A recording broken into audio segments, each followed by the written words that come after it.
Welcome to another Ribozum QuizScan tutorial video.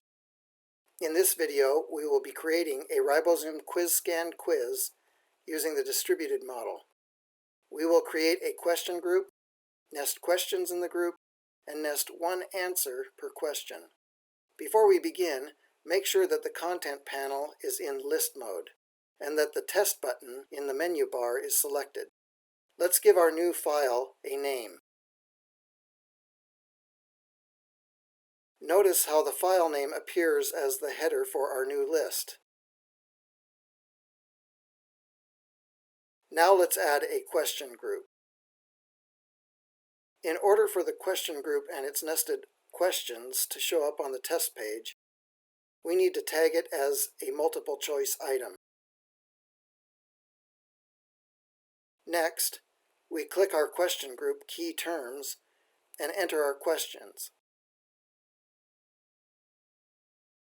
We will start out with 2 questions. If we want to, we can rearrange our questions by simply dragging and dropping them. Let's try that again.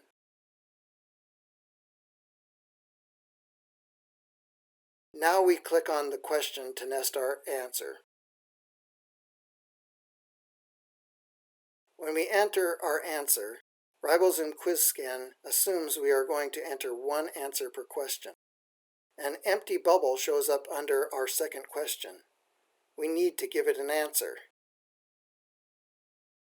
Select the back arrow on the header.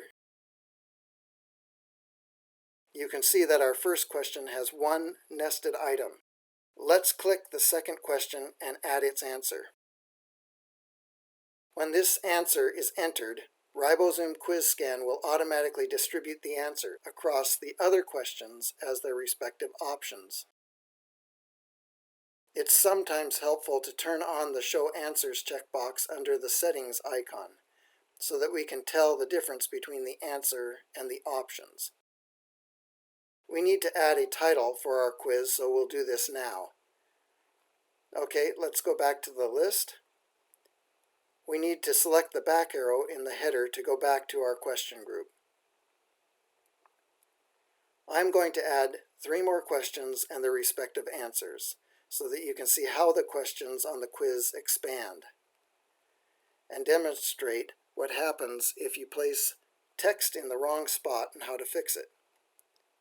When you add questions, you want to be at the question group level. You then select the question and nest its answer.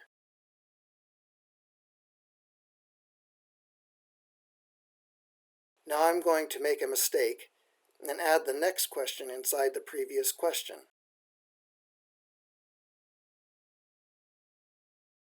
Notice how the quiz looks different and that the questions only display their respective answer. This is because Ribozum QuizScan now assumes you do not want to use the distributed model. But we do want to use the distributed model, and we don't want our last question under another question. So we can select it in the list and drag and drop it on the header. Now we are back to the distributed model. Let's click the back arrow on the header to go back to our question group. We can now select our question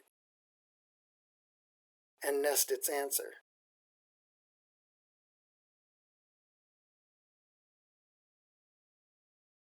Each question now has an answer and 3 options.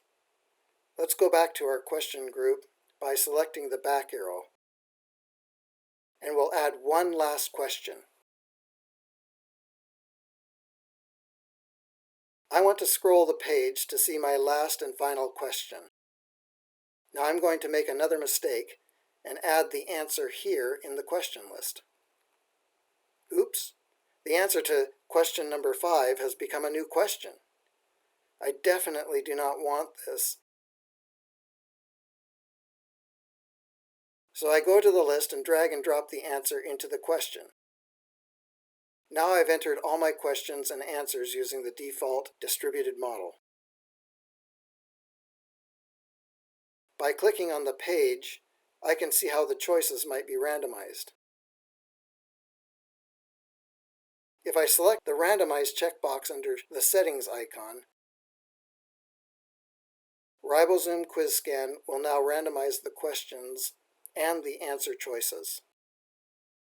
Thank you for watching.